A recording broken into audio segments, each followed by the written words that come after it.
सहारनपुर में भी एक हाईवे पानी में डूब गया, जिसके बाद वहां नदी की चपेट में एक ट्रक के आ जाने से उसके ड्राइवर और क्लीनर की जान खतरे में पड़ गई, क्योंकि वह बरसाती नदी में अचानक इतना पानी बढ़ गया कि पूरा ट्रक उस पानी में डूब गया और अपनी जान बचाने के लिए उसका ड्राइवर और क्लीनर ट्रक के ऊपर चढ़ गए। हालात इतने बिगड़ गए कि ट्रक का सिर्फ ऊपरी हिस्सा पानी से बाहर नजर आया। हालांकि आसपास मौजूद लोग उन दोनों की मदद के लिए वहां पहुंच गए और एक रस्सी फेंककर उनको बाहर निकालने की कोशिश की। पीछे से भागा, पीछे से भागा। जिसके बाद ट्रक के ऊपर खड़े एक आदमी ने वो रस्सी अपनी कमर से बांधी और उफनती हुई नदी में कूद गया, जबकि किनारे पर मौजूद रस्सी का दूसरा हिस्सा पकड़े लोगों ने उसे तुरंत किनारे पर खींच लिया। आ गया भाई, एक तो आ गया, बच गई जा रहे, एक तो बच गई, आ गया। और काफी देर की कोशिश के बाद वहां मौजूद लोगों ने ट्रक के ऊपर खड़े दूसरे आदमी की भी जान बचा ली। और सहारनपुर की तरह ही उत्तराखंड के उत्तरकाशी में भी एक गाड़ी नदी के उफान में फंस गई। वो गाड़ी रिपन नदी के किनारे से गुजर रही थी, लेकिन उसका संतुलन बिगड़ गया और वो नदी में गिर गई। इस दौरान गाड़ी में मौजूद ड्राइवर काफी जद्दोजहद के बाद भी अपनी गाड़ी से बाहर नहीं निकल पाए और अपनी जान बचाने के लिए वो उस गाड़ी की छत पर चढ़ गए। उन्होंने उस गाड़ी को बिल्कुल मजबूती से पकड़ लिया और रिपन नदी की खौफनाक लहरों से मुकाबला करते रहे, लेकिन उफनते सैलाब में उस गाड़ी के साथ उनके बह जाने का खतरा बना रहा। उत्तरकाशी के मोरी इलाके में रिपन नदी में उनके फंसे होने की जानकारी मिलने पर एसडीआरएफ के कई जवान वहां पहुंच गए। उन्होंने उस गाड़ी को बचाने के लिए एक मोटी रस्सी की मदद ली। उसका एक सिरा उस गाड़ी से तो दूसरा सिरा नदी के किनारे एक बड़े पत्थर से बंधा नजर आया, लेकिन एसडीआरएफ के जवान उन्हें लहरों से बाहर निकालने के लिए काफी देर तक जूझते रहे। इस दौरान रिपन नदी के किनारे मौजूद कई लोगों ने एसडीआरएफ के जवानों की मदद की और आखिरकार उस गाड़ी के ड्राइवर को बचा लिया गया। गनीमत यह रही कि उसमें कोई और सवार नहीं था, वरना उन्हें बचाने में और मुश्किलों का सामना करना पड़ सकता था।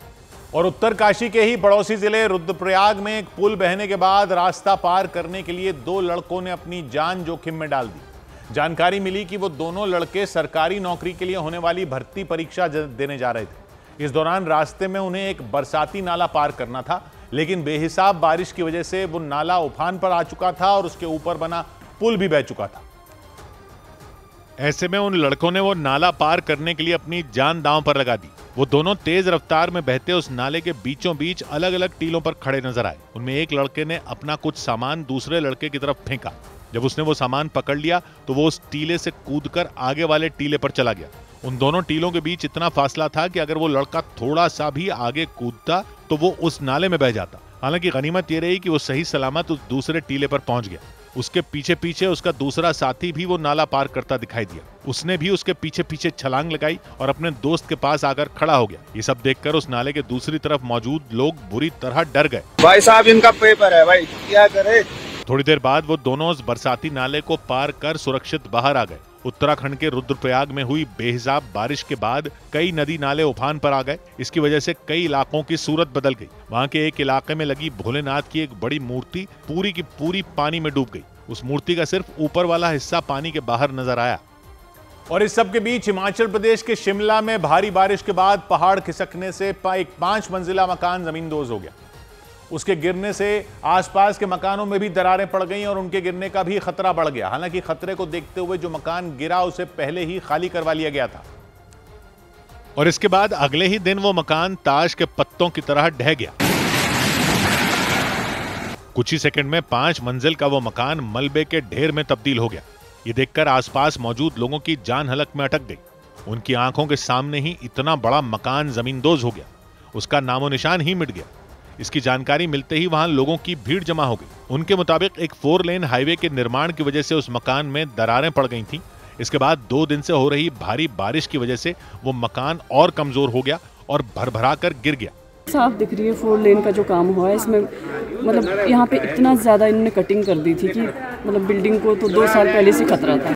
उन लोगों ने दावा किया कि मकान के गिरने से आसपास के मकानों पर भी खतरा मंडराना शुरू हो गया। 2 भवन और हैं जिनको की खतरा पैदा हो गया है और उसमें दरारें आ चुकी है और वो भी गिरने के कगार पे आ गए हैं। इस खतरे को देखते हुए उन मकानों को भी खाली करवा दिया गया ताकि किसी भी तरह की अनहोनी न हो। और इसी तरह शिमला के एक यूनिवर्सिटी परिसर को भी पहाड़ खिसकने की वजह से भारी नुकसान हुआ। यूनिवर्सिटी के परिसर में मौजूद कैंटीन के पास एक टिन शेड बना हुआ था और पहाड़ खिसकने की वजह से वो टिन शेड नीचे मौजूद सड़क पर आ गिरा। वो पहले फिसलते हुए नीचे तक आया और फिर गोल गोल घूमकर पूरी तरह तहस नहस हो गया। उस टिन शेड के साथ मिट्टी का ढेर और छोटे छोटे पत्थर भी गिरते नजर आए। जानकारी के मुताबिक इस दौरान उस सड़क पर कुछ गाड़ियां गुजर रही थीं। उन गाड़ियों को वहां आते देख उस यूनिवर्सिटी के आसपास मौजूद लोगों ने चिल्लाना शुरू कर दिया। उन्होंने उन गाड़ियों को रुकने का इशारा किया, रुक जाओ भाई, क्योंकि अगर वो टिन शेड या पत्थर उन गाड़ियों पर गिर जाते तो बड़ा हादसा हो सकता था। हालांकि गनीमत ये रही कि वो गाड़ियां समय रहते रुक गईं। जानकारी मिली कि भारी बारिश के बाद पहाड़ खिसकने के खतरे को देखते हुए प्रशासन ने पहले ही यूनिवर्सिटी को खाली करवा दिया था। इसकी वजह से कोई जनहानि नहीं हुई, लेकिन उस यूनिवर्सिटी परिसर में भारी नुकसान हुआ। इधर तेज बारिश की वजह से चार धाम यात्रा के दौरान कई जगहों पर पहाड़ों के दरकने से दहशत मच गई। ऐसी एक घटना न्यूज़ 18 की टीम के साथ ठीक सामने भी हुई। यमुनोत्री की तरफ जाने वाले हाईवे पर उत्तरकाशी के ब्रह्मखाल के पास अचानक पहाड़ का हिस्सा टूट गया और विशालकाय पत्थर आकर सीधे जमीन पर गिरे। इस हाईवे से कई लोग चारधाम यात्रा के लिए यमुनोत्री जा रहे थे। इनमें न्यूज़ 18 की टीम भी शामिल थी। तभी उत्तरकाशी के ब्रह्मखाल के पास पहाड़ों से पत्थरों के टूटकर गिरने का सिलसिला शुरू हो गया। देखा करो ना, ये बड़े बड़े पत्थर न्यूज़ 18 की टीम की कार से महज कुछ मीटर आगे आकर गिरे। मतलब कार अगर थोड़ा सा भी आगे होती तो पत्थर कार पर भी गिर सकते थे। इतना भारी भरकम बोल्डर है जिसको देखकर मैं खुद हैरान हूं, क्योंकि मेरे सामने ये बोल्डर गिरा है। ये मंजर बेहद डरावना था। पहाड़ों से गिरे पत्थर इतने बड़े थे कि पूरा रास्ता जाम हो गया। वहां मौजूद लोगों की तो जान हलक में आ गई। कुछ लोगों ने अपनी गाड़ियां पीछे कर ली। एक डर यह भी था कि कहीं दोबारा पत्थर गिरने न शुरू हो जाएं। इसलिए कुछ लोग बची कुची जगह से अपनी गाड़ियां निकालकर वहां से निकलने की फिराक में नजर आए। हालांकि ये बहुत खतरनाक हो सकता था, क्योंकि पत्थरों के गिरने के बाद हाईवे बेहद संकरा हो चुका था। वहां से गुजरना खतरे से खाली नहीं था, लेकिन कुछ लोगों ने रास्ता खुलने का इंतजार करने के बजाय वहां से निकलना बेहतर समझा, क्योंकि आसपास के कुछ लोगों ने दावा किया कि जिस पहाड़ से पत्थर गिरे थे वो पहले भी कई बार दरक चुका है। लेकिन इसके बावजूद प्रशासन ने न तो वहां कोई जाली लगाई और न ही सुरक्षा के कोई इंतजाम किए। अचानक से पत्थर आ जाए तो उससे कोई ना कोई भारी क्षति पहुंच सकती है और मानव हानि भी हो सकती है। तो इसके लिए सरकार को और शासन प्रशासन को थोड़ा सोचना होगा। हालांकि प्रशासन की टीम 15 मिनट के अंदर वहां पहुंच गई। वहां खुदाई करने वाली मशीन की मदद से हाईवे पर पड़े उन बड़े बड़े पत्थरों को हटाया गया, जिससे थोड़ी देर में ही वो रास्ता दोबारा खुल गया। और बारिश का ऐसा ही कहर उत्तराखंड के बागेश्वर में भी देखने को मिला। वहां मूसलाधार बारिश की वजह से सरयू नदी उफान पर आ गई। इसके बाद नदी का पानी लोगों के घरों तक पहुंच गया और देखते ही देखते उस मटमैले पानी ने बागेश्वर के कई रिहायशी इलाकों पर कब्जा जमाना शुरू कर दिया। लोगों के मकानों में पानी ने अचानक दस्तक दी और फिर ऐसा लगा जैसे बाढ़ आ गई हो।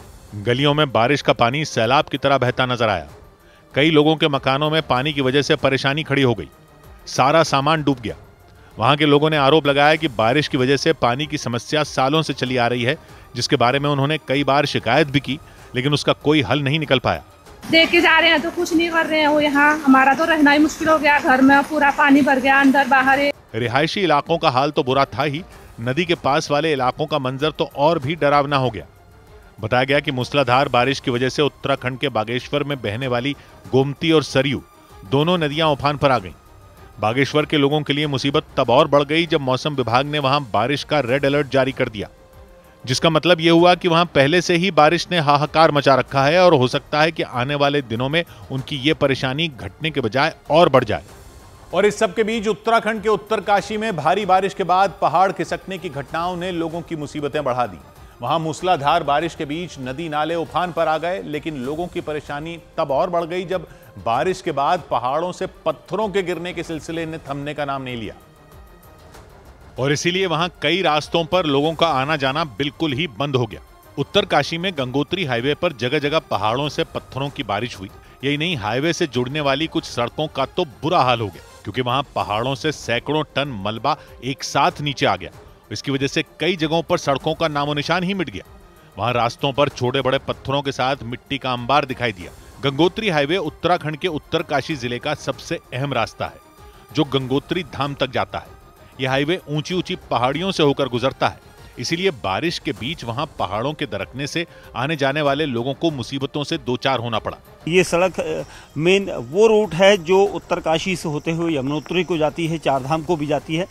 हालांकि पहाड़ खिसकने की घटनाओं के बीच प्रशासन ने भी मोर्चा संभाल लिया उसने बुलडोजर के जरिए हाईवे पर इकट्ठा मलबे को हटाने का काम तेज कर दिया।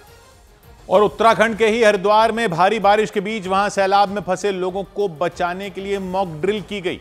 इस ड्रिल के जरिए पुलिस के साथ एसडीआरएफ और एनडीआरएफ की टीमों ने भी अपनी तैयारियों को परखने का काम किया। सावन महीने के पहले दिन यानी 11 जुलाई से कांवड़ यात्रा शुरू होगी। ऐसे में हरिद्वार में गंगा घाटों पर भारी भीड़ जुटने का अनुमान जताया गया। इसीलिए प्रशासन ने वहां हर तरह के हालात से निपटने की तैयारियां तेज कर दी।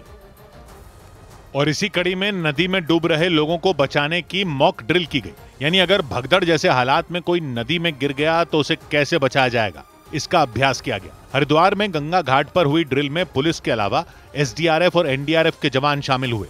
बारिश के बावजूद काफी लोग मॉक ड्रिल देखने पहुंचे। इसी बीच ड्रिल की शुरुआत हुई और इसके तहत कुछ लोगों को नदी के पानी में बहता हुआ दिखाया गया। वो जान बचाने के लिए हाथ पांव मारते नजर आए। उन्हें देखते ही किनारे पर खड़े जवानों ने पानी में छलांग लगा दी और एक एक करके सभी लोगों को बाहर निकाल लिया। नदी से निकाले जाने के बाद उन लोगों को फौरन अस्पताल ले जाने की तैयारियों को भी परखा गया। इस मॉक ड्रिल का जो उद्देश्य है वो यही कि कैसे क्विक रिएक्शन होता है, कैसे टीमें बचाव के लिए आती है और किस तरह से मेडिकल उपचार दिया जाता है। सावन के पहले दिन यानी 11 जुलाई से कांवड़ यात्रा शुरू होनी है। अनुमान है इस मौके पर लाखों श्रद्धालु हरिद्वार पहुंचेंगे। इसीलिए प्रशासन ने किसी भी अनहोनी से बचने की तैयारियां पहले ही तेज कर दी।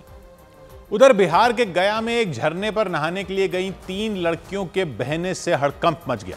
वो लड़कियां अपनी सहेलियों के साथ वहां छुट्टी मनाने पहुंची थीं, लेकिन भारी बारिश के बीच अचानक झरने में इतना ज्यादा पानी आ गया कि उन्हें संभलने का मौका ही नहीं मिल पाया और वो लड़कियां खौफनाक लहरों की चपेट में आ गईं।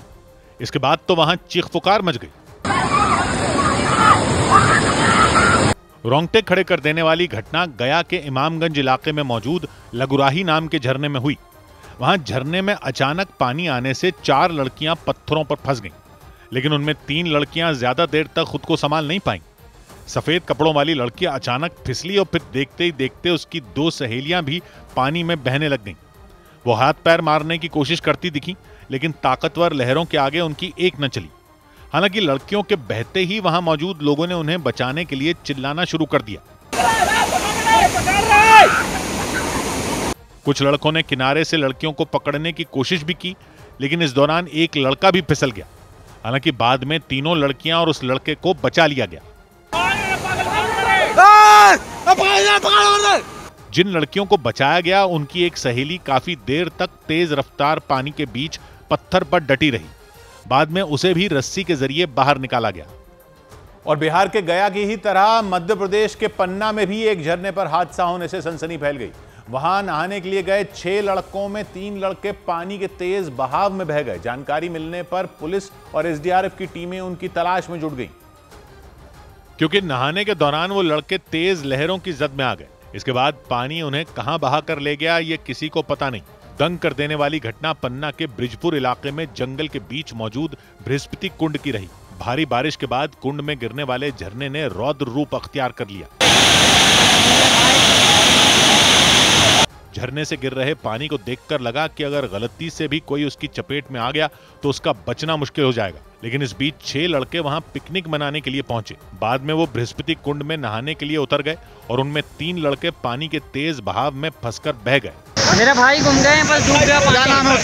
अभिषेक वर्मा उसका। जो लड़के डूबे उनके साथियों ने फौरन हादसे की सूचना प्रशासन को दे दी। इसके बाद पुलिस और एसडीआरएफ ने मिलकर पूरे इलाके में खोजबीन शुरू कर दी, लेकिन कई घंटों की मेहनत के बाद भी उन लड़कों का कोई सुराग नहीं मिल पाया।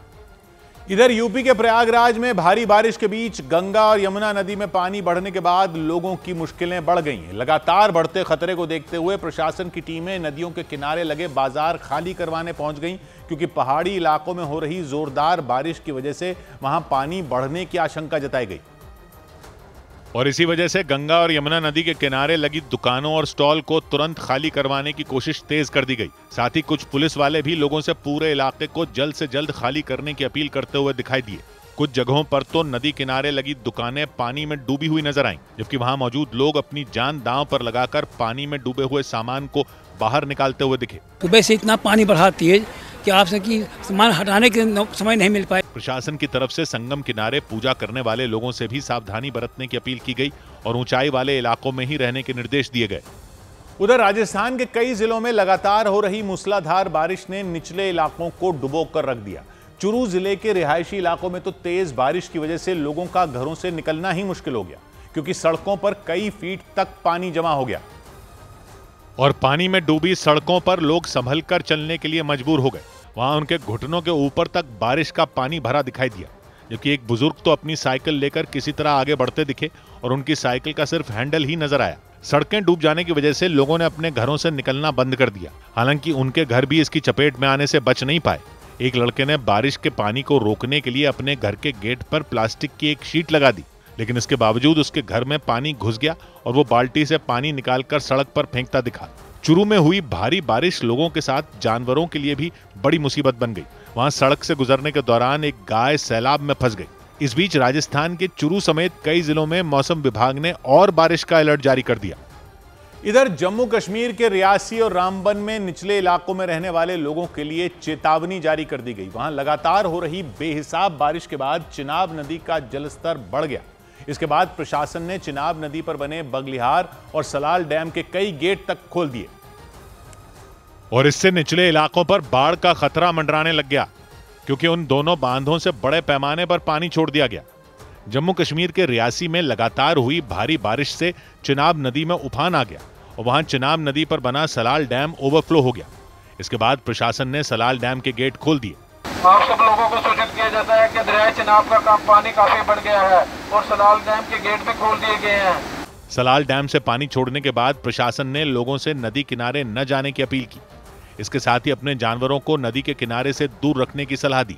जम्मू कश्मीर के रियासी जिले के साथ ही रामबन जिले में भी बरसी बारिश ने लोगों को बेहाल कर दिया। वहां चिनाब नदी पर बगलिहार डैम के 3 गेट खोल दिए गए और बगलिहार डैम का पानी निचले इलाकों को डुबोता नजर आया।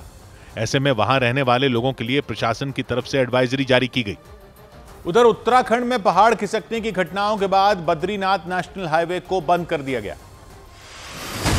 उत्तराखंड में भारी बारिश के बाद पहाड़ खिसकने से बद्रीनाथ नेशनल हाईवे बंद हो गया। वहां कई किलोमीटर लंबा जाम लग गया। ऐसे में प्रशासन ने मशीनों के जरिए वहां से पत्थर हटाने का काम तेज कर दिया।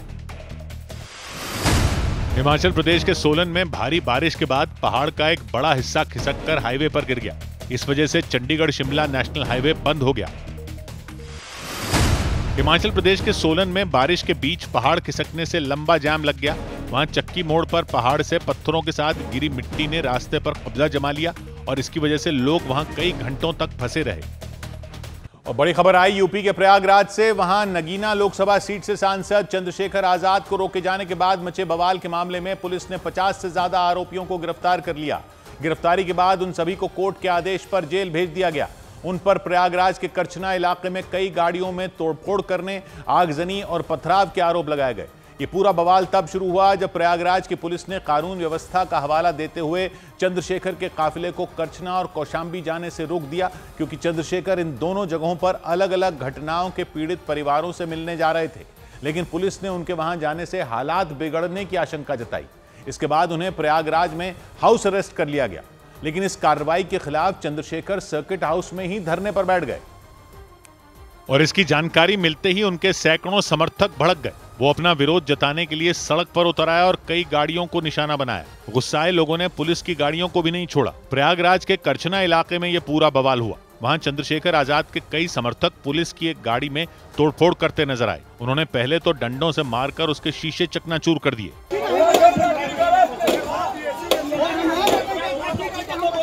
इसके बाद उन्होंने गाड़ी में जमकर तोड़फोड़ की।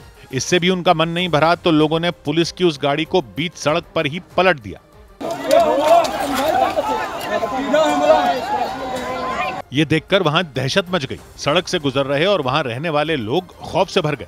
लेकिन चंद्रशेखर आजाद को रोके जाने से भड़के उनके समर्थकों ने कई दूसरी गाड़ियों पर भी इसी तरह अपना गुस्सा उतारा। कुछ में तो उन्होंने आग भी लगा दी। हंगामे की जानकारी मिलने पर जब वहां पुलिस पहुंची तो कुछ लोगों ने पुलिस टीम पर पथराव शुरू कर दिया और इस वजह से वहां के हालात पूरी तरह बिगड़ गए। प्रयागराज के करछना इलाके की पुलिस ने हंगामे को शांत कराने के लिए तुरंत कई थानों से मदद मांगी, क्योंकि उपद्रवियों ने पुलिस की गाड़ियों में तोड़फोड़ करने के साथ ही जवानों पर पथराव भी कर दिया।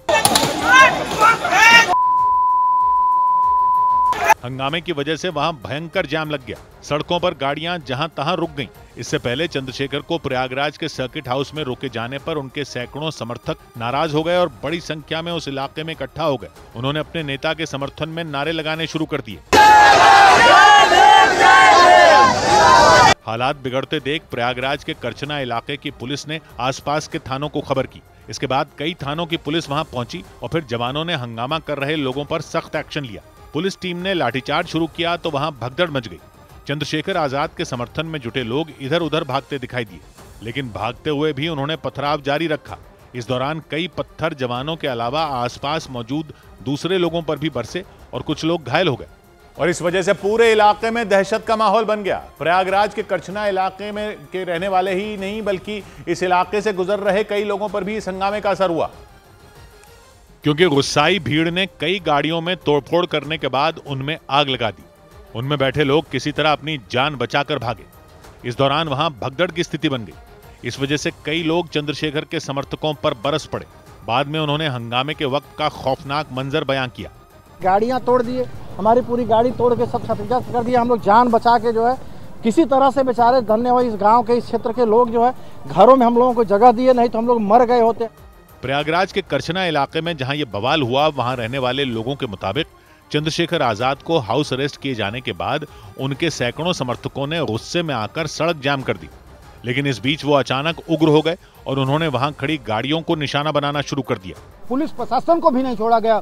छोटे छोटे बच्चों और बीवी लेके जा रहे थे, औरत फैमिली किसी को नहीं छोड़ा गया। जिसको भी देखा सबको मारने का काम किया है।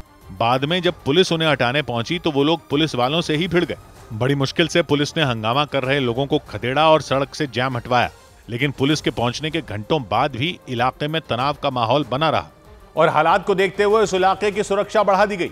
पुलिस की कई टीमों के साथ बड़े अधिकारी भी प्रयागराज के करछना इलाके में पहुंचे और हालात का जायजा लिया और इसके साथ ही उन्होंने प्रदर्शन के दौरान उत्पात मचाने वाले लोगों पर कार्रवाई भी शुरू कर दी। पुलिस समेत कई लोगों की गाड़ियों में तोड़फोड़ करने और उन्हें आग के हवाले करने वालों की तलाश तेज कर दी गई। हंगामे के दौरान पथराव करने वाले कई लोगों को हिरासत में लिया गया। पुलिस के मुताबिक उनके खिलाफ सख्त धाराओं में केस दर्ज किया गया। पुलिस हिरासत में लिए गए लोगों की तस्वीरें भी सामने आईं। वो लोग थाना परिसर में अपने कान पकड़कर बैठे नजर आए। बाद में पुलिस वाले उन्हें एक एक कर अपनी गाड़ी में बैठाते दिखाई दिए। दावा किया गया कि इस सख्त कार्रवाई के बाद हंगामा पूरी तरह खत्म हो गया और उस इलाके की स्थिति पहले की तरह हो गई। जो भी उपद्रवी तत्व थे उनको तत्काल तितर-बितर किया गया। मौके पे स्थिति बिल्कुल तब से सामान्य है। यहाँ पे पर्याप्त मात्रा में पुलिस बल भी अभी उपस्थित है। पुलिस के मुताबिक आगजनी, तोड़फोड़ और पथराव करने वाले आरोपियों के खिलाफ एनएसए और गैंगस्टर एक्ट के तहत भी कार्रवाई की जाएगी। उनकी पहचान करने के लिए सीसीटीवी कैमरों की मदद भी ली जा रही है। इसके साथ ही प्रयागराज के उस सर्किट हाउस के बाहर भी कई पुलिस वालों की तैनाती कर दी गई, जहां चंद्रशेखर आजाद को हाउस अरेस्ट कर लिया गया था, क्योंकि इसके बाद ही प्रयागराज में बवाल शुरू हुआ था। चंद्रशेखर आजाद कौशाम्बी जाने के लिए प्रयागराज पहुंचे थे। वो कौशाम्बी में एक नाबालिग के साथ हुए दुष्कर्म मामले में पीड़ित परिवार से मिलना चाहते थे। इसके अलावा प्रयागराज के करछना इलाके में एक दलित व्यक्ति की हत्या के बाद उनके परिवार से भी मिलने का उनका कार्यक्रम था। लेकिन प्रयागराज की पुलिस ने दोनों ही जगहों पर कानून व्यवस्था का हवाला देकर उन्हें जाने से रोक दिया। पुलिस के मुताबिक इसके बाद भी चंद्रशेखर ने जब वहां जाने की जिद की तो उन्हें हाउस अरेस्ट कर लिया गया।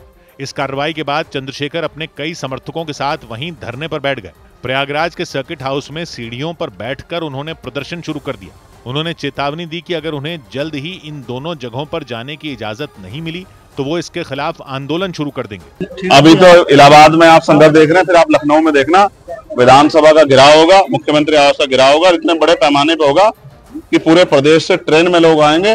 चंद्रशेखर प्रयागराज के करछना इलाके में एक दलित व्यक्ति की हत्या के मामले में पीड़ित परिवार से मिलने गए थे। इसके बाद वो प्रयागराज के पड़ोसी जिले कौशाम्बी भी जाने वाले थे, जहां एक नाबालिग लड़की के रेप का मामला सामने आया था। इधर हरियाणा के कई जिलों में भारी बारिश से हालात बिगड़ गए। हरियाणा में अंबाला और उसके आसपास के जिलों में भी जोरदार बारिश हुई। इस दौरान वहां कई इलाकों में सड़कों पर जगह जगह पानी भर जाने की वजह से आने जाने वाले लोगों की मुश्किलें बढ़ गईं। राजस्थान के हनुमानगढ़ में एक सड़क धंसने से भड़के लोगों ने प्रदर्शन किया। उन्होंने पीडब्ल्यूडी के अधिकारियों और ठेकेदारों पर भ्रष्टाचार का आरोप लगाया। हनुमानगढ़ जिले के हिरणावाली इलाके में वो सड़क 16 करोड़ रुपए की लागत से बनाई गई थी। चंडीगढ़ के एक इलाके में बीच सड़क पर अचानक बड़ा गड्ढा हो गया जिसमें एक बाइक सवार गिर गया। इसके बाद आसपास के लोगों ने फायर ब्रिगेड की टीम को सूचना दी। इसके बाद फायर ब्रिगेड की टीम ने गड्ढे से आदमी और उसकी बाइक को बाहर निकाला। राजस्थान के जैसलमेर में बॉर्डर के पास 15 साल की लड़की और एक लड़के का शव मिलने से हड़कंप मच गया। दोनों शवों के पास एक मोबाइल, पाकिस्तानी सिम कार्ड और वोटर आईडी मिले। इसके बाद सुरक्षा एजेंसियां अलर्ट हो गईं और जांच में जुट गईं। सूत्रों के मुताबिक 6 महीने पहले उन दोनों की शादी हुई थी। उधर उत्तर प्रदेश के कानपुर में एक क्रिकेट मैच के दौरान एक पुलिसकर्मी और एमएलसी के बीच जोरदार बहस हो गई। कानपुर के ग्रीन पार्क स्टेडियम में एक क्रिकेट मैच खेला जा रहा था। एमएलसी अरुण पाठक भी इसी मैच में शामिल होने के लिए वहां पहुंचे थे। इस दौरान वहां मौजूद एडीसीपी अंजलि विश्वकर्मा ने उनके गनर को अंदर जाने से रोक दिया। उन्होंने आपत्ति जताई कि हथियार लेकर वो स्टेडियम में नहीं जा सकते। और इसी बात को लेकर एडीसीपी अंजलि विश्वकर्मा और एमएलसी अरुण पाठक के बीच बहस शुरू हो गई। आरोप लगा कि इस बीच एडीसीपी अंजलि ने अपने सहयोगी को बताया कि पहले भी एक कार्यक्रम के दौरान उनसे उनकी बहस हो चुकी है। दावा किया गया कि इसी बात पर अरुण पाठक भड़क गए और उनसे सवाल पूछने शुरू कर दिए।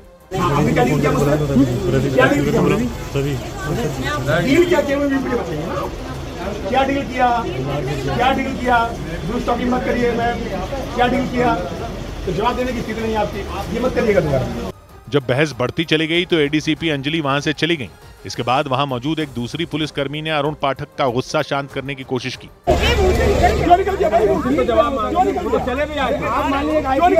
लेकिन गुस्से से आग बबूला हुए अरुण पाठक चिल्लाते रहे।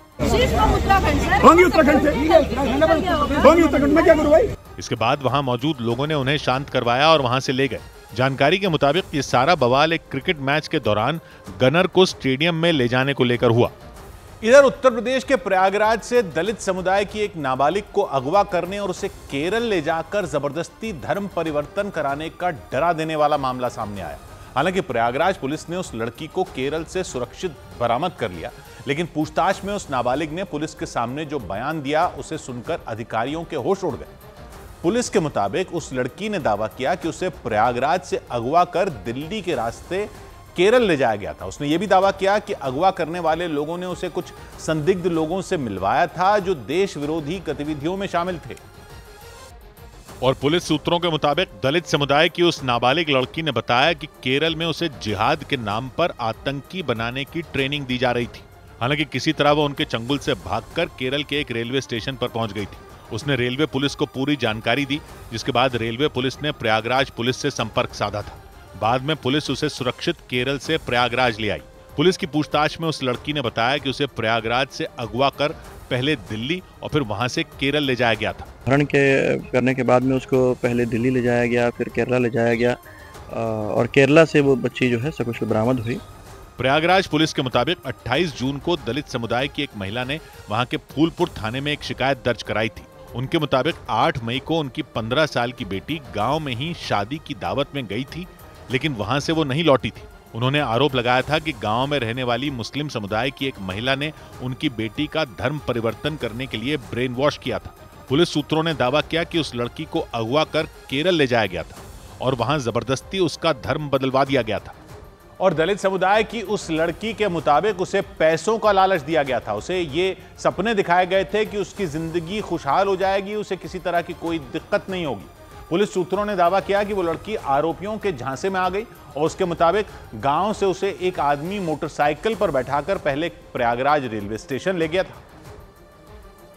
और उसने आरोप लगाया कि उस आदमी ने रेलवे स्टेशन पर उसके साथ बदसलूकी और छेड़खानी की थी। पुलिस के मुताबिक लड़की ने बताया कि उसे ट्रेन से केरल ले जाया गया और वहां उसे कई संदिग्ध लोगों से मिलवाया गया था। पुलिस सूत्रों के मुताबिक वहां उन लोगों ने उसे पैसों का लालच दिया था और जिहाद के लिए दबाव बनाया था। जो दलित कम्युनिटी की नाबालिग बच्ची है, जिसको एक मुस्लिम समुदाय की एक महिला के द्वारा अपने गैंग के कुछ साथियों के साथ मिलकर के उसका अपहरण किया गया। प्रयागराज पुलिस के मुताबिक लड़की ने दावा किया कि जिन लोगों ने उसे अगवा किया था वो लोग बेहद खतरनाक थे और आतंकी गतिविधियों में शामिल थे। पुलिस सूत्रों के मुताबिक वो लोग उस लड़की को आतंकी बनाने की ट्रेनिंग देने में जुट गए थे। तो उसको वहां पे जाकर के जो लगा उनकी गतिविधियों से कि वो एंटी नेशनल एक्टिविटीज में ये गैंग इन्वॉल्व है। पुलिस की जांच में ये बात सामने आई कि अगवा किए जाने के कुछ रोज बाद लड़की ने अपनी मां को केरल से फोन किया था। इसके बाद लड़की की मां ने पुलिस में शिकायत दर्ज करवाई थी। दावा किया गया कि तब पुलिस में शिकायत होने पर आरोपियों ने फोन करके लड़की की मां को जान से मारने की धमकी दी थी। और पुलिस सूत्रों ने दावा किया कि केरल में जिस जगह दलित समुदाय की उस लड़की को रखा गया था वहां कुछ और लड़कियां थीं और उन्हें अगवा कर वहां लाया गया था। सूत्रों के मुताबिक पुलिस की पूछताछ में लड़की ने बताया कि वहां उन लड़कियों का धर्म परिवर्तन कराने के लिए एक मौलाना भी थे। हालांकि दलित समुदाय की वो लड़की किसी तरह वहां से भाग निकली थी। और पुलिस सूत्रों ने दावा किया कि आरोपियों ने लड़की को पकड़ने की कोशिश भी की थी। इस मामले में पुलिस ने दरकशा बानो नाम की महिला और मोहम्मद कैफ नाम के आदमी को गिरफ्तार कर लिया। पुलिस के मुताबिक दरकशा बानो ने लड़की का ब्रेन वॉश किया था और कैफ ने लड़की को अगवा करने में मदद की थी। अभी तक इसमें 2 लोगों की अरेस्टिंग हो चुकी है और कई अन्य लोगों के सामने नाम आए हैं। प्रयागराज पुलिस ने दावा किया कि दरकशा बानो ने लड़की से पहले दोस्ती गांठी थी और फिर पैसों का लालच दिया था। पुलिस सूत्रों ने दावा किया कि दरकशा बानो ने ही लड़की को धर्म बदलने के लिए भी मनाया था। उससे फ्रेंडशिप करके उस महिला द्वारा और उसके अन्य साथियों ने उसको मोटिवेट किया कि वो अपना धर्म परिवर्तन करें। इस पूरे मामले की जांच के लिए पुलिस की 3 टीमें बना दी गईं। आरोपियों से पूछताछ शुरू कर दी गई क्योंकि पुलिस को शक है कि आरोपी उस गैंग या फिर आतंकी मॉड्यूल से हो सकते हैं जो दूसरे समुदाय के बच्चों को बहला फुसलाकर आतंकी और देश विरोधी गतिविधियों में धकेलने का काम करते हैं। उधर यूपी के आगरा में एयरपोर्ट को उड़ाने की धमकी मिलने से सनसनी मच गई। उत्तर प्रदेश के आगरा एयरपोर्ट को धमकी भरी एक ईमेल आई। उसमें लिखा था उस एयरपोर्ट के अंदर एक बैग में विस्फोटक छिपाकर रखा हुआ है। जानकारी मिलते ही पुलिस तुरंत वहां पहुंच गई और एयरपोर्ट के हर कोने की तलाशी ली। पुलिस के मुताबिक वहां कोई विस्फोटक नहीं मिला। लखनऊ में एक कपड़े के कारोबारी ने अपनी पत्नी और 16 साल की बेटी के साथ जहर खाकर खुदकुशी कर ली। तीनों फ्लैट में बेहोश मिले। तुरंत सभी को अस्पताल पहुंचाया गया जहां तीनों की मौत हो गई। जांच में पुलिस को फ्लैट से एक सुसाइड नोट मिला जिसमें कारोबारी ने कर्ज की वजह से परेशान होकर जान देने की बात लिखी थी। उत्तर प्रदेश के बागपत में पुलिस ने लूट और हत्या के एक आरोपी को मुठभेड़ के दौरान मार गिराने का दावा किया।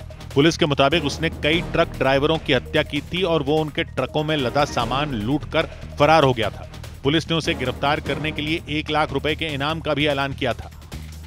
इधर उत्तर प्रदेश के मुजफ्फरनगर में आश्रम चलाने वाले स्वामी यशवीर महाराज ने कांवड़ यात्रा से पहले एक अभियान चलाया। इस अभियान के तहत वो कांवड़ यात्रा मार्ग में पड़ने वाले जिलों में गए और वहां मौजूद ढाबों और दुकानों के मालिकों से पूछताछ की। इस दौरान उन्होंने उनकी पहचान जानने के लिए उनके नाम पूछे और फिर उनकी दुकानों और रेडियों पर भगवान की तस्वीर लगाई और भगवा झंडा भी लगाया। जो हिंदू संगठन हैं वो इस तरह से पहचान अभियान चला रहे हैं। यहाँ पर इस तरह से भगवान वाराह की जो तस्वीर है वो लगाई गई है। मुजफ्फरनगर में योग साधना आश्रम चलाने वाले यशवीर महाराज ने कांवड़ यात्रा को देखते हुए ये अभियान चलाया। इस अभियान के तहत वो अपने समर्थकों के साथ मेरठ हाईवे पर पड़ने वाले एक ढाबे, दुकान और रेहड़ी पर गए और उनके मालिकों से बातचीत की। उन्होंने उनकी पहचान जानने के लिए उनसे उनके नाम पूछे। हमसे पूछा जी भैया ये क्या नाम है आपका? हमने कहा जी हमारा नाम पप्पू कुमार प्रजापति है। यशवीर महाराज ने दावा किया कि अगर सनातन से जुड़ा कोई आदमी दुकान चला रहा होगा तो उसे भगवान की तस्वीर लगाने में कोई दिक्कत नहीं होगी। जो भी सनातन धर्म के लोग हैं वे अब खाद्य पदार्थ की दुकान पर भगवान वाराह का चित्र, ओम का भगवा झंडा लगाए और अपना मोटे अक्षरों में नाम लिखे। इसके बाद उन्होंने लोगों से अपील भी की कि अगर उन्हें कोई भी ऐसी दुकान मिले जिस पर हिंदू देवी देवताओं से जुड़ा नाम लिखा हो जबकि उसका मालिक मुस्लिम समुदाय से जुड़ा हो तो वो तुरंत पुलिस को इसकी जानकारी दें, क्योंकि उन्होंने आरोप लगाया कि मुस्लिम समुदाय से जुड़े कुछ लोग हिंदू देवी देवताओं का नाम इस्तेमाल कर अपनी दुकान चला रहे हैं। यशवीर महाराज के मुताबिक कांवड़ यात्रा में शामिल होने वाले श्रद्धालुओं को शुद्ध खाना मिले, इसीलिए उन्होंने जगह जगह जाकर दुकानों की जांच की। मेरठ में ढाबों और दुकानों की जांच करने से पहले वो मुजफ्फरनगर भी गए थे और वहां भी उन्होंने इस बात की जांच की कि दुकान और ढाबे चलाने वाले लोग किस समुदाय से जुड़े हैं। यशवीर महाराज जब मुजफ्फरनगर पहुंचे तो वहां एक विवाद खड़ा हो गया। उन्होंने आरोप लगाया कि वहां मुस्लिम समुदाय का एक आदमी वैष्णो देवी के नाम से ढाबा चला रहा था। एक होटल वाला ऐसा मिला जो पंडित वैष्णो ढाबे के नाम से था, लेकिन वो पंडित न होकर के, हिंदू न होकर के वो मुस्लिम था। हालांकि उस ढाबे पर काम करने वाले एक कर्मचारी ने इन आरोपों को नकार दिया। उल्टा उन्होंने यशवीर महाराज के साथ आए लोगों पर उनके साथ मारपीट करने का आरोप लगाया। यशवीर महाराज के साथ 150-200 आदमी आए थे जी। उन्होंने आकर हंगामा करा, मेरे साथ बदतमीजी करी, मारपीट करी। इसके बाद वहां पहुंची पुलिस ने मामला शांत करवाया और इसकी जांच में जुट गई। इस दौरान प्रशासन ने कांवड़ यात्रा मार्ग पर पड़ने वाली नॉनवेज की दुकानों को बंद रखने का आदेश जारी कर दिया। नॉनवेज की दुकान सब बंद रहेगी, कोई भी मांस मछली का विक्रय उस दौरान नहीं होगा। पिछले साल प्रशासन ने कांवड़ यात्रा से पहले दुकानों और ढाबों पर नेम प्लेट लगाने का आदेश जारी किया था, जो इस साल भी लागू रहेगा। उस आदेश के तहत दुकान के मालिकों को दुकान के बाहर अपना नाम लिखना होगा। उधर उत्तर प्रदेश पुलिस ने कुशीनगर से 3 लोगों को गिरफ्तार किया। उन पर मध्य प्रदेश के जबलपुर के रहने वाले इंद्र कुमार तिवारी नाम के एक आदमी की झूठी शादी करवाकर उनकी हत्या करने का आरोप लगाया गया। पुलिस के मुताबिक आरोपियों में शामिल साहिबा बानो नाम की लड़की ने इंद्र कुमार तिवारी से पहले तो झूठी शादी रचाई और फिर अपने साथियों के साथ मिलकर 5 जून को उनकी हत्या करवा दी थी। पुलिस ने दावा किया कि इंद्र कुमार तिवारी ने कुछ दिन पहले कथावाचक अनिरुद्धाचार्य जी के सामने यह दावा किया था कि उनके पास 18 एकड़ जमीन है, लेकिन फिर भी उनकी शादी नहीं हो पा रही। दावा किया गया कि इसी जानकारी का फायदा उठाकर साहिबा बानो और उनके प्रेमी ने उन्हें फंसाने के लिए जाल बिछाया और फिर 5 जून को उनकी हत्या करवा दी थी। और इस मामले की जांच में जुटी उत्तर प्रदेश पुलिस ने कुशीनगर से साहिबा बानो समेत 2 और लोगों को गिरफ्तार कर लिया। पुलिस के मुताबिक शादी करने के लिए साहिबा बानो ने अपना नाम खुशी तिवारी बताया था, ताकि इंद्र कुमार तिवारी को जाल में फंसाने में आसानी हो। इसकी असली आइडेंटिटी है साहिबा बानो और इसके पास खुशी तिवारी एवं साहिबा बानो नाम से भी आधार कार्ड है और साथ ही साथ इसका एक अन्य साथी कौशल, जो कि इसका कथित प्रेमी और पति है, वो भी पकड़ा गया है। पुलिस ने दावा किया कि आरोपियों ने इंद्र कुमार तिवारी का एक वीडियो वायरल होने के बाद ये प्लान रचा था। वो कुछ दिन पहले कथावाचक अनिरुद्धाचार्य महाराज की कथा में अपनी परेशानी बताते हुए नजर आए थे। वहां 45 साल के इंद्र कुमार तिवारी ने दावा किया था कि उनके पास कई एकड़ जमीन होने के बावजूद उनकी शादी नहीं हो पा रही है। अकेला हूँ घर में। 18 एकड़ जमीन है? हाँ, 18 एकड़ जमीन है महाराज जी, यही परिवार में। तो लड़की वाले नहीं देख पा रहे कि आपके 18 एकड़ जमीन है? पुलिस के मुताबिक उनके इसी वीडियो को देखने के बाद साहिबा बानो और उनके प्रेमी ने इंद्र कुमार तिवारी को फंसाने का प्लान बनाया और उनके घर रिश्ता लेकर पहुंच गए थे। लेकिन वो रिश्ता साहिबा बानो का नहीं था, बल्कि खुशी तिवारी का था। पुलिस के मुताबिक साहिबा बानो का प्रेमी उनका भाई बनकर मध्य प्रदेश के जबलपुर गया था। इसके बाद साहिबा बानो ने खुशी तिवारी बनकर सोशल मीडिया पर इंद्र कुमार तिवारी से बातचीत की और उन्हें शादी करने के लिए उत्तर प्रदेश के गोरखपुर बुला लिया था। दावा तो यह भी किया गया कि आरोपियों ने शादी से पहले ही इंद्र कुमार तिवारी से एक हलफनामा भी साइन करवा लिया था, जिसके तहत उनके बाद उनकी संपत्ति की मालिक खुशी तिवारी होती। मतलब पुलिस के मुताबिक जैसे ही आरोपियों को पता चला कि इंद्र कुमार तिवारी के पास 18 एकड़ जमीन है और वो शादी करना चाहते हैं, उन्होंने इंद्र कुमार तिवारी को फंसाने की कोशिश शुरू कर दी थी। दावा किया गया कि इसके लिए साहिबा बानो का प्रेमी उनका भाई बनकर रिश्ता लेकर जबलपुर गया था। इसके बाद साहिबा बानो ने खुशी तिवारी बनकर सोशल मीडिया पर इंद्र कुमार तिवारी से बातचीत कर उन्हें शादी करने के लिए उत्तर प्रदेश के गोरखपुर बुला लिया था। अब इन्होंने प्लान किया था कि इस व्यक्ति से झूठी शादी करेंगे और इसकी संपत्ति हड़प लेंगे। उसी प्लानिंग के तहत कौशल जो है जबलपुर मध्य प्रदेश गया था और उसने साहिबा बानो को अपनी बहन खुशी तिवारी बनाकर प्रेजेंट किया था। और दावा किया गया कि इसके बाद एक होटल के कमरे में इंद्र कुमार तिवारी और खुशी तिवारी की झूठी शादी करवाई गई थी, जिसकी बाकायदा तस्वीरें भी खिंचवाई गईं।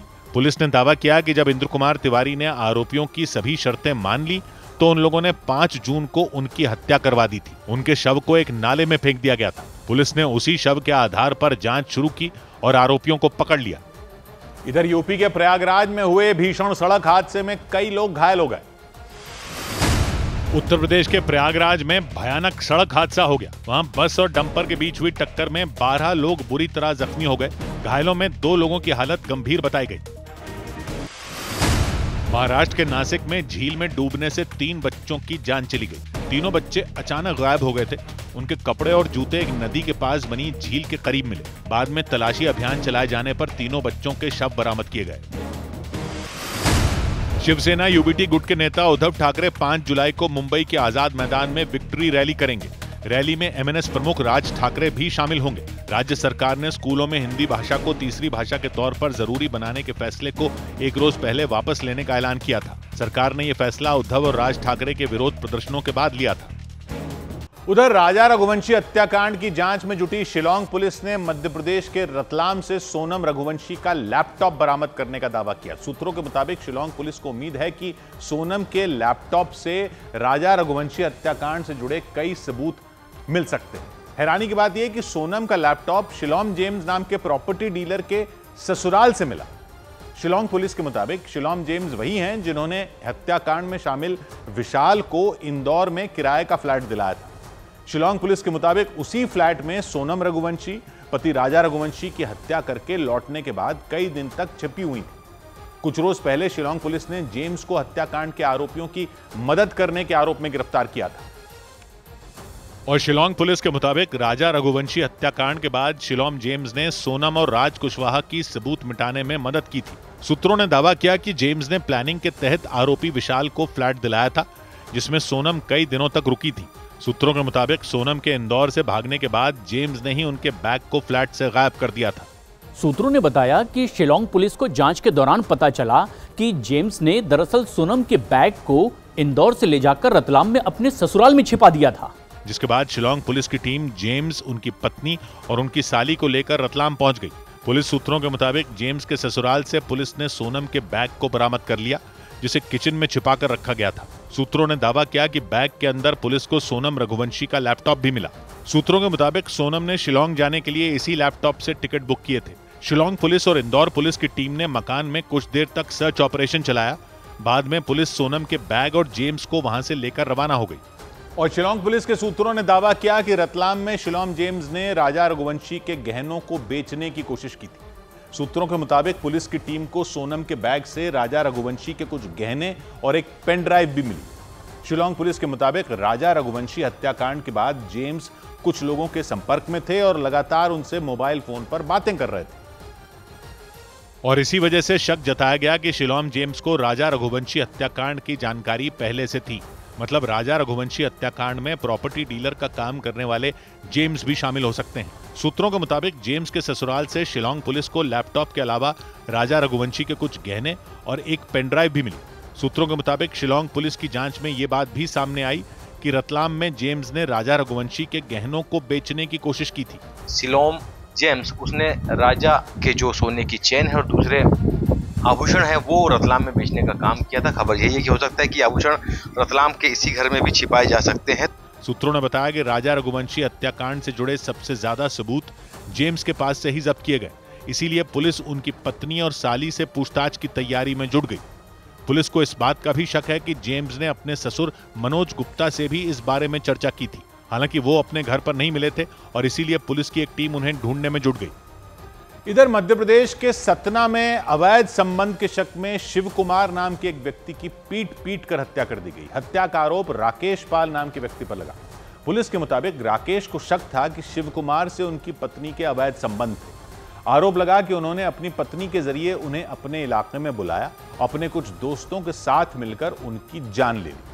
पुलिस के मुताबिक हत्या के बाद वो लोग झाड़ियों में उनके शव को फेंककर भाग निकले, लेकिन हत्या के बाद वो लोग भागने में कामयाब नहीं हो पाए। पुलिस ने इस हत्या की जानकारी मिलने पर आरोपी राकेश पाल और उनकी पत्नी के साथ हत्या में शामिल उनके उन दोस्तों को गिरफ्तार कर लिया। पुलिस ने सतना जिले के रामनगर इलाके से शिव कुमार नाम के व्यक्ति के शव को बरामद करने का दावा किया। पुलिस के मुताबिक राकेश पाल ने अपनी पत्नी रजनी पाल के जरिए शिव कुमार को बुलाया। इसके बाद वो लोग उन्हें जंगल में ले गए, क्योंकि पुलिस के मुताबिक आरोपी ने अपनी पत्नी और शिव कुमार के बीच अवैध संबंध होने की आशंका जताई थी। चरित्र पर संदेह होने की आशंका में महिला जो है रजनी पाल, उसके माध्यम से मृतक को आरोपी राकेश पाल ने रामनगर थाना क्षेत्र में बुलवाया। वहां हत्या के कुछ दिन बाद पुलिस ने शिव कुमार के शव को झाड़ियों से बरामद करने का दावा किया और उनके शव को पोस्टमार्टम के लिए भेज दिया गया।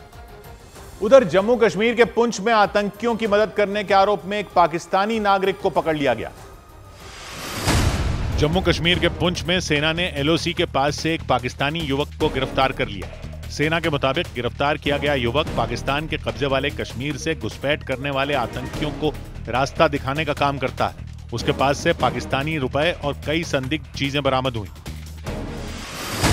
उत्तर प्रदेश के बहराइच में पुलिस और सशस्त्र सीमा बल के जवानों ने नेपाल बॉर्डर के पास से 7 संदिग्ध लोगों को गिरफ्तार करने का दावा किया। उनके पास से पुलिस ने वॉकी टॉकी और कुछ संदिग्ध चीजें बरामद करने का भी दावा किया। जांच में पता चला कि सभी लोग महाराष्ट्र और उत्तर प्रदेश के रहने वाले हैं। बिश्नोई महासभा नाम के संगठन के पूर्व अध्यक्ष देवेंद्र बुढ़िया को रेप के मामले में राजस्थान के जोधपुर से गिरफ्तार कर लिया गया। हरियाणा की एक महिला ने उन पर रेप का आरोप लगाया था, जिसके बाद हरियाणा पुलिस की क्राइम ब्रांच ने उन्हें गिरफ्तार किया। इधर झारखंड के साहिबगंज जिले में हूल दिवस के मौके पर आदिवासी समुदाय के लोगों और पुलिस के बीच जोरदार झड़प हो गई। गुस्साए लोगों ने पुलिस पर धनुष बाण से हमला किया, तो पुलिस ने भी पलटवार करते हुए लाठीचार्ज कर दिया। हूल दिवस 30 जून को मनाया जाता है क्योंकि साल 1855 में इसी दिन सिदो और कान्हू नाम के स्वतंत्रता सेनानियों ने हजारों लोगों के साथ अंग्रेजों के शासन के खिलाफ हल्ला बोल दिया था। उनके सम्मान में ही 30 जून को हर साल हूल दिवस मनाया जाता है।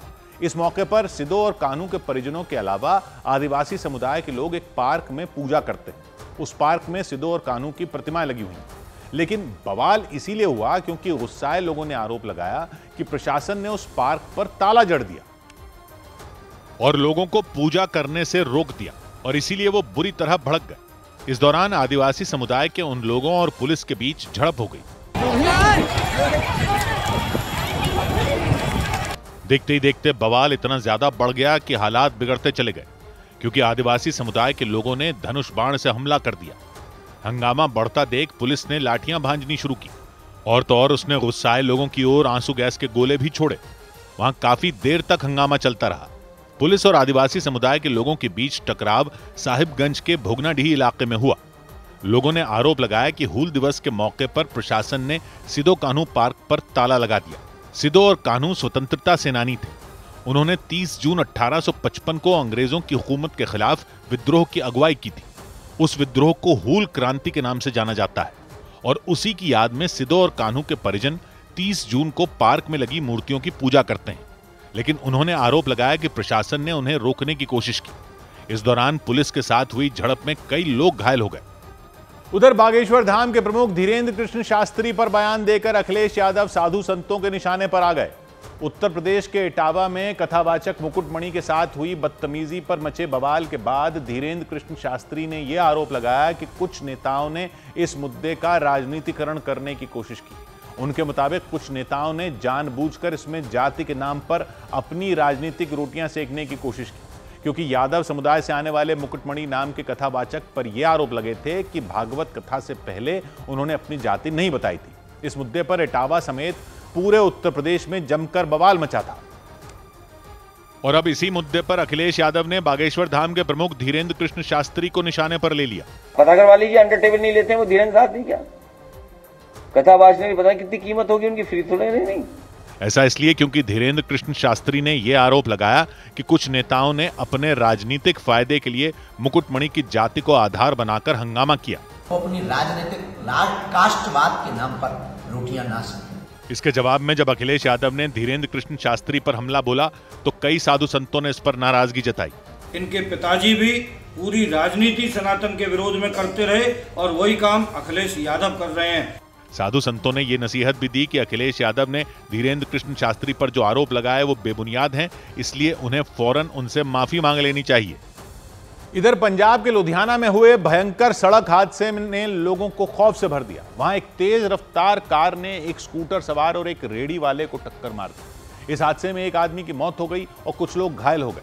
हादसे के वक्त वहां मौजूद लोगों के मुताबिक वो कार सवार नशे में धुत था और इसीलिए उसका संतुलन बिगड़ गया और उसने पहले सामने चल रहे उस स्कूटर और फिर उस रेडी को टक्कर मार दी। इससे पहले उस सड़क पर रोज की तरह गाड़ियां दौड़ती नजर आईं। वो स्कूटर सवार और रेडी वाला भी धीरे धीरे वहां से गुजर रहे थे। तभी अचानक वो तेज रफ्तार कार वहां आ गई और उन दोनों को भयंकर टक्कर मार दी। टक्कर लगते ही वो दोनों हवा में उछलकर जमीन पर गिर गए। ये देखते ही आसपास मौजूद दुकानों में खड़े लोग दौड़कर उनके पास आए और उन्हें उठाकर अस्पताल ले गए। उन लोगों के मुताबिक टक्कर मारने के बाद वो गाड़ी वाला आगे जाकर रुक गया। जब वो वहां पहुंचे तो वो उस गाड़ी में बेहोश पड़ा था। उन्होंने कड़ी मशक्कत कर उसे उठाया और उस गाड़ी से बाहर निकाला।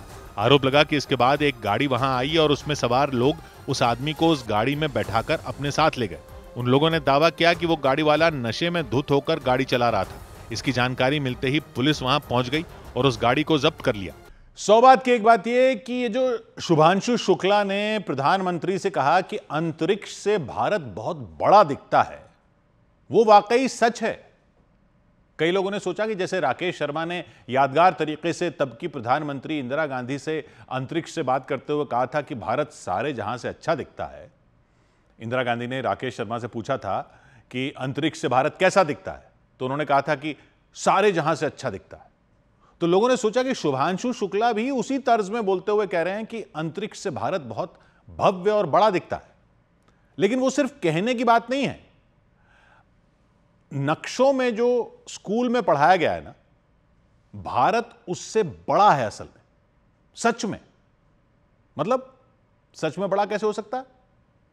तो क्या स्कूल में नक्शा गलत पढ़ाया गया है, या यह भी अंग्रेजों की चाल थी? दुनिया भर में राज था तो पूरी दुनिया को गलत नक्शा पढ़ाकर चले गए वो? वैसी बात नहीं है। मतलब यह बात तो सही है कि अंग्रेजों का और यूरोप के देशों का राज दुनिया पर रहा। जब ये दुनिया भर के नक्शे बन रहे थे तो थोड़ा तो उनका बायस था, लेकिन देश असल में जितने बड़े होते हैं वो सही तरीके से नक्शे में दिखता नहीं है। नक्शों में साइज अलग होता है, वो इसलिए क्योंकि नक्शे पर सही साइज दिखाया नहीं जा सकता। अब आप कहोगे दिखाया क्यों नहीं जा सकता? अंग्रेज अगर गलत नक्शा पढ़ाकर चले गए तो अब तो ठीक कर लो, अब भी क्यों गलत पढ़ाया जा रहा है? तो वो बात नहीं है, भावनाओं में मत बह जाइए। नक्शों पर दोनों के देशों के सही साइज नहीं दिखाए जा सकते। कई देश छोटे दिखाए जाते हैं, कई देश अपने साइज से बड़े दिखाए जाते हैं। और क्यों? क्योंकि उसकी वजह बहुत सीधी है, वो ये कि दुनिया फ्लैट नहीं है, चपटी नहीं है जैसा नक्शा होता है किताब में। दुनिया बॉल की तरह गोल है, संतृत की तरह गोल है, और नक्शा होता है चपटा, फ्लैट। तो किसी बॉल की तरह गोल सरफेस को चपटा करेंगे तो क्या होगा?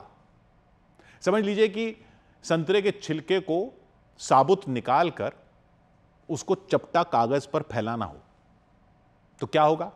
पेट की जगह से जो छिलका फूला रहेगा ऊपर और नीचे की तरफ वो फट जाएगा, फैलेगा ही नहीं वो। लेकिन अगर आप समझ लो जबरदस्ती गोल सतह को चपटे कागज पर फैला दोगे तो ऊपर और नीचे से उसको खींचना पड़ेगा ना, और बीच से सिकोड़ना पड़ेगा। ऐसे ही बनता है नक्शा जो हमें स्कूल में पढ़ाया जाता रहा। गोल बॉल को चपटे कागज पर उतारने के लिए जिस तकनीक का इस्तेमाल होता है उसको कहते हैं मर्केटर प्रोजेक्शन।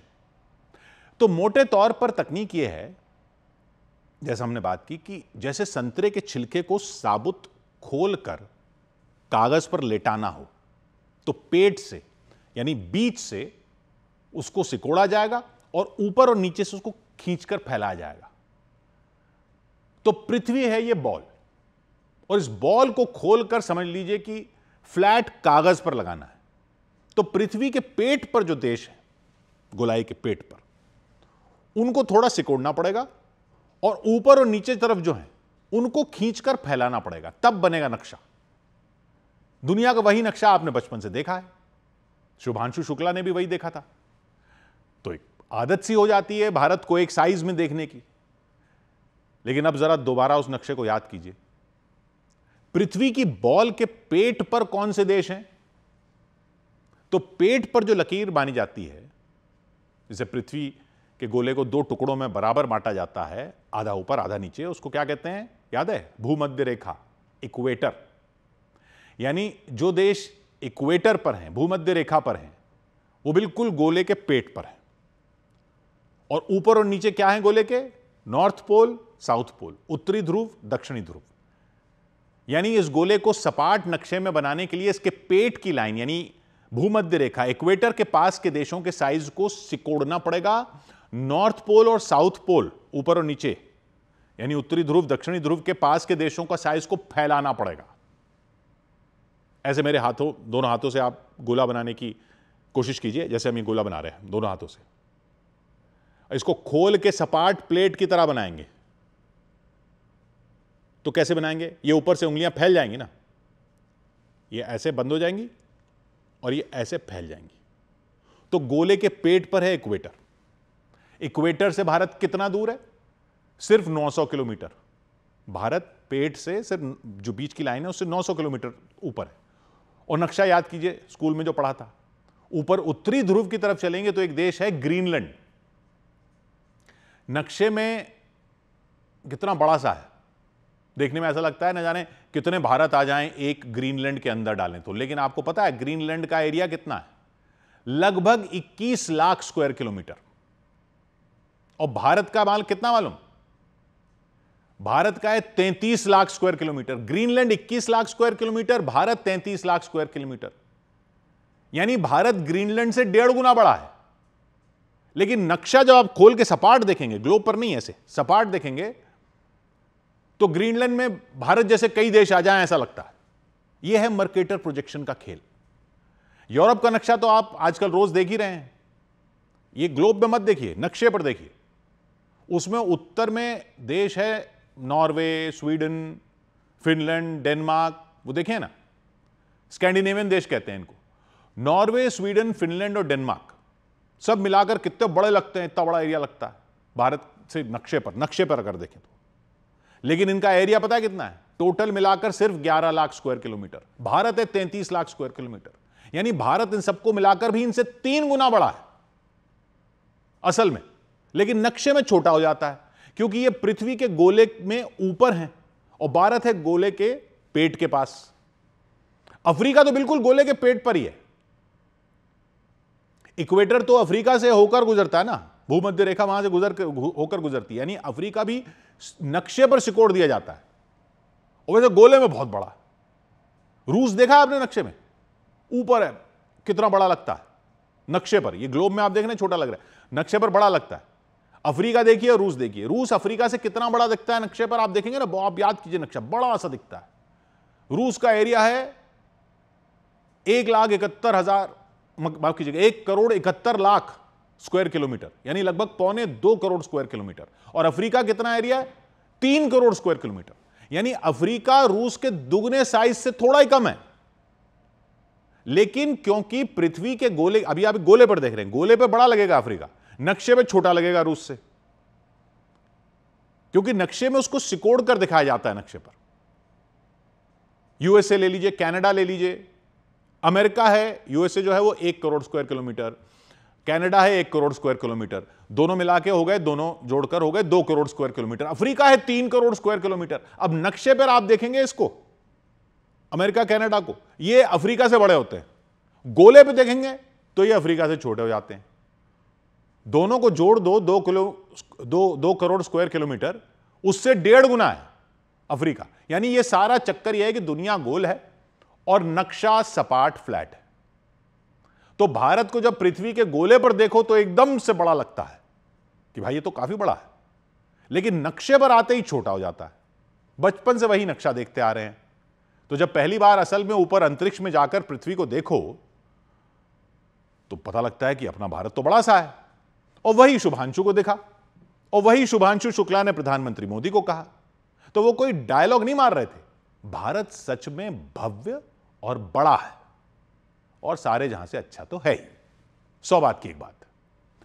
इधर पूर्व कप्तान महेंद्र सिंह धोनी ने कैप्टन कूल शब्द का ट्रेडमार्क हासिल कर लिया। भारत के पूर्व कप्तान महेंद्र सिंह धोनी ने कैप्टन कूल शब्द का ट्रेडमार्क हासिल करने के लिए जो अर्जी दी थी वो स्वीकार कर ली गई। मतलब अब धोनी के अलावा कोई और कैप्टन कूल शब्द का इस्तेमाल नहीं कर सकेगा। भारतीय बैडमिंटन खिलाड़ी आयुष शेट्टी ने कनाडा में चल रही यूएस ओपन 2025 बैडमिंटन चैंपियनशिप जीत ली। फाइनल मुकाबले में उन्होंने कनाडा के खिलाड़ी को 21-18, 21-13 से मात दी। आयुष शेट्टी ने पहली बार अंतर्राष्ट्रीय स्तर का कोई खिताब जीता। हालांकि यूएस ओपन के महिलाओं के फाइनल मुकाबले में भारत की तन्वी शर्मा को अमेरिकी बैडमिंटन खिलाड़ी के सामने हार का सामना करना पड़ा। 16 साल की तन्वी सबसे कम उम्र में किसी अंतर्राष्ट्रीय टूर्नामेंट के फाइनल में पहुंचने वाली भारतीय खिलाड़ी बन गई। उधर ईरान के एक बड़े धर्मगुरु ने अमेरिकी राष्ट्रपति ट्रंप और इजरायल के प्रधानमंत्री नेतन्याहू के खिलाफ फतवा जारी कर दिया। उन्होंने दोनों नेताओं को अल्लाह का दुश्मन करार कर दिया और दुनिया भर के मुसलमानों से उनके खिलाफ एकजुट होने की अपील कर दी।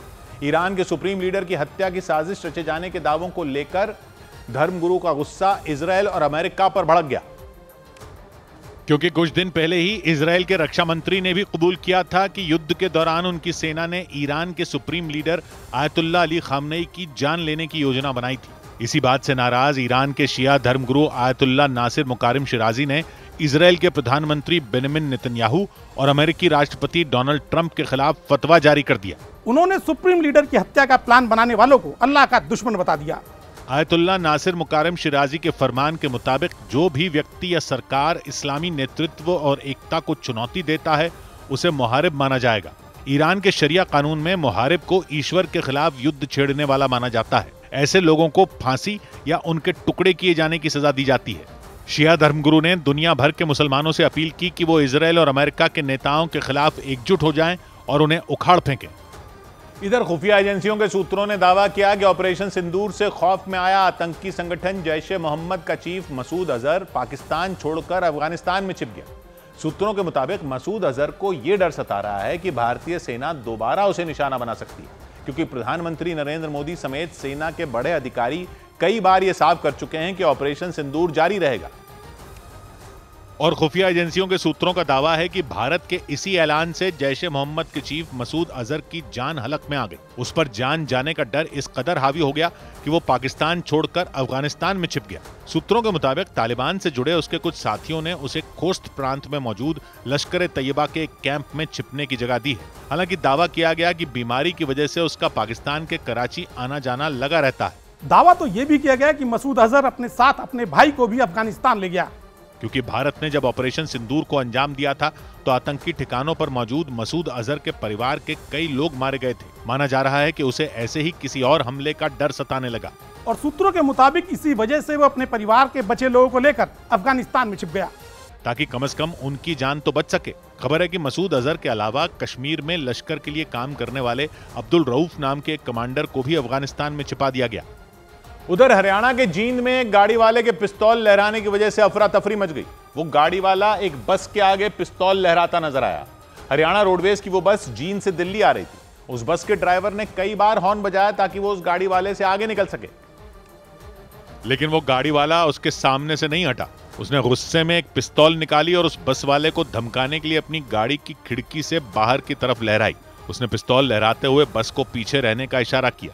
हालांकि बस के ड्राइवर ने किसी तरह उस गाड़ी को ओवरटेक कर लिया। इस दौरान उस बस में आगे की तरफ बैठे एक आदमी ने उस गाड़ी वाले की ये गुंडागर्दी अपने फोन में रिकॉर्ड कर ली। इसके बाद वो बस कुछ दूर आगे जाकर रुक गई और उसमें बैठे लोगों को उतारना शुरू कर दिया। तभी वो गाड़ी वाला वहां आया और तेज रफ्तार में अपनी गाड़ी को उस बस के पास से लेकर गया। ये देखकर वहां खड़े लोग बुरी तरह डर गए। इस दौरान वहां खड़े एक मोटरसाइकिल सवार का संतुलन हिल गया और वो जमीन पर गिर गया। हालांकि गनीमत ये रही कि वहां मौजूद किसी और आदमी को चोट नहीं आई। जानकारी के मुताबिक वो गाड़ी कुछ दूर जाने के बाद हादसे का शिकार हो गई। इसके बाद वो गाड़ी वाला वहां से फरार हो गया। पुलिस को इसकी जानकारी मिलते ही उसने आरोपी की तलाश तेज कर दी। इधर दिल्ली में प्रदूषण रोकने के लिए नया कानून कुछ ही घंटों में लागू हो जाएगा। दिल्ली में डीजल की 10 साल और पेट्रोल की 15 साल पुरानी गाड़ियों को ईंधन नहीं मिलेगा। दिल्ली सरकार ने प्रदूषण रोकने के लिए 1 जुलाई से ये नियम लागू करने का आदेश दिया। सरकार ने पुरानी गाड़ियों की तुरंत पहचान करने के लिए दिल्ली के 126 एंट्री पॉइंट के साथ ही पेट्रोल पंपों पर भी गाड़ियों को स्कैन करने वाले कैमरे लगा दिए।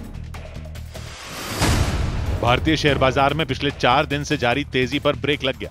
सेंसेक्स 452 अंक लुढ़का तो निफ्टी गिरकर 25,517 पर आ गया। हालांकि मिड कैप और स्मॉल कैप शेयरों में तेजी रही। इस वजह से निवेशक मुनाफे में रहे और उनकी संपत्ति करीब 1 लाख करोड़ रुपए बढ़ गई।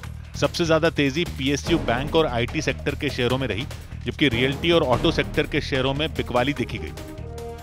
इधर पटना में लालू यादव के बड़े बेटे तेज प्रताप यादव उस वक्त फिर चर्चा में आ गए जब वो अनुष्का यादव से मिलने उनके घर पहुंचे। अनुष्का यादव के साथ तस्वीरें सामने आने के बाद ही तेज प्रताप यादव को लालू यादव ने अपने परिवार से निकाल दिया था। यही नहीं, उन्हें पार्टी से निलंबित भी किया गया था। और लालू यादव के उस फैसले के बाद पहली बार तेज प्रताप यादव अनुष्का यादव से मिलने गए। वो उनके घर पर कई घंटों तक रुके। उन्होंने अनुष्का यादव के घर वालों से अपना पारिवारिक रिश्ता बताया। हमारा पारिवारिक रिलेशन है भाई, इसलिए हम आए हैं यहाँ। कोई हमको रोकेगा थोड़े आने जाने से, सबसे मिलते जुलते रहते हैं, तो पारिवारिक रिलेशन है तो हम आए हैं यहाँ अपना। इससे पहले सोशल मीडिया पर तेज प्रताप यादव और अनुष्का यादव की एक साथ कई तस्वीरें सामने आई थी। इन तस्वीरों ने बिहार में राजनीतिक भूचाल ला दिया था। बाद में तेज प्रताप यादव ने सफाई दी थी कि उनका सोशल मीडिया अकाउंट हैक हो गया था। हालांकि सियासी बवाल बढ़ने पर लालू यादव ने न सिर्फ उन्हें अपने परिवार से निकाल दिया था, बल्कि पार्टी से भी 6 साल के लिए निलंबित कर दिया था। इसकी सबसे बड़ी वजह यह थी कि तेज प्रताप यादव और उनकी पत्नी के बीच तलाक का मामला कोर्ट में चल रहा है। उनकी शादी आरजेडी के पूर्व नेता रहे चंद्रिका राय की बेटी ऐश्वर्या राय से 2018 में हुई थी, लेकिन शादी के कुछ महीने बाद ही ऐश्वर्या राय तेज प्रताप यादव का घर छोड़कर चली गई थी। उधर कोलकाता गैंगरेप मामले को लेकर टीएमसी के राज्यसभा सांसद कल्याण बनर्जी और लोकसभा सांसद महुआ मोइत्रा आपस में भिड़ गए। कोलकाता पुलिस के सूत्रों के मुताबिक जिन आरोपियों ने छात्रा का कॉलेज में रेप किया था वो उनके दोस्त थे, इसीलिए 25 जून को हुई इस घटना के बाद 27 जून को कल्याण बनर्जी ने छात्रा और गैंगरेप करने वाले उनके दोस्तों पर एक बयान दिया था, जिसकी वजह से टीएमसी सवालों के घेरे में आ गई। तुरंत सोशल मीडिया पर टीएमसी ने एक पोस्ट डाली और कल्याण बनर्जी के बयान को उनका निजी बयान बताते हुए उनसे किनारा कर लिया। 28 जून को महुआ मोइत्रा ने उसी पोस्ट को सोशल मीडिया पर रीपोस्ट किया था और बिना नाम लिए कल्याण बनर्जी के बयान की निंदा की थी। लेकिन जैसे ही महुआ मोइत्रा ने सोशल मीडिया पर पोस्ट डाली, कल्याण बनर्जी उन पर भड़क गए। Mahua Moitra has come back to India after one month, 30 days, 15 days, after completing her honeymoon, and after coming back to India, she has started to fight against me. उन्होंने महुआ मोइत्रा को जवाब देते हुए बीजेडी नेता पिनाकी मिश्रा के साथ हुई उनकी शादी का जिक्र करते हुए उन पर तीखा पलटवार किया। She has broken a family of a 40 years marriage and married a guy of 65 years. और तो और कल्याण बनर्जी ने सोशल मीडिया पर एक पोस्ट डाली और उसमें उन्होंने पार्टी लाइन पर असहमति जताई। कल्याण बनर्जी के अलावा टीएमसी विधायक मदन मित्रा ने भी गैंगरेप की घटना पर विवादास्पद बयान दिया, जिसके बाद उन्हें कारण बताओ नोटिस जारी किया गया। इधर तेलंगाना की एक केमिकल फैक्ट्री में अचानक हुए धमाके में 12 लोगों की जान चली गई।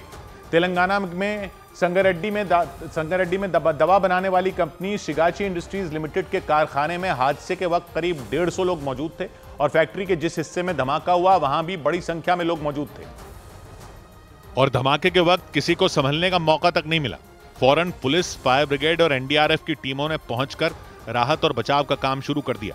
फैक्ट्री में फंसे कर्मचारियों को निकालकर अस्पताल पहुंचाने का काम शुरू किया गया।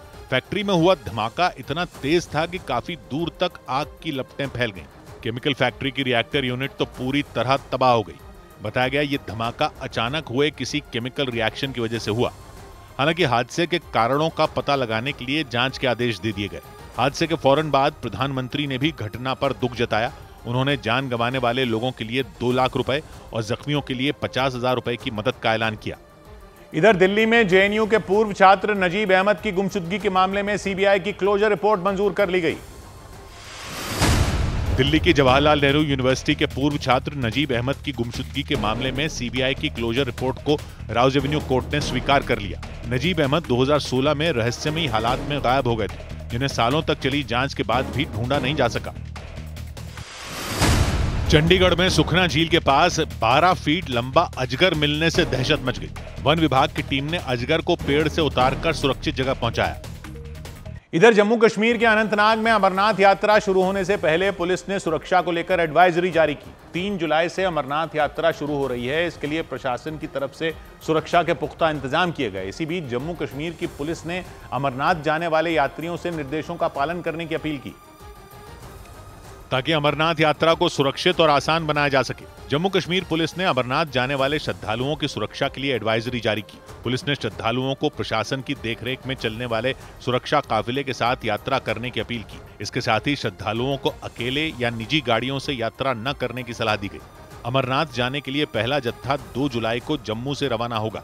इसके बाद श्रद्धालु 3 जुलाई से बाल्टाल और पहलगाम के रास्ते अमरनाथ गुफा के दर्शन के लिए जाएंगे। अमरनाथ यात्रा शुरू होने से पहले जम्मू कश्मीर के उपराज्यपाल मनोज सिन्हा ने सोनमर्ग में कई अधिकारियों के साथ बैठक की। सुरक्षा के बहुत ही चाक चौबंद इंतजाम किए हैं। मैं उम्मीद करता हूं कि यात्रा इस बार पहले की तुलना में और सफलतापूर्वक लोग कर सकेंगे। प्रशासन ने वहां श्रद्धालुओं की संख्या को ध्यान में रखते हुए सुरक्षा की कड़ी व्यवस्था की और अमरनाथ यात्रा मार्ग पर निगरानी भी शुरू कर दी।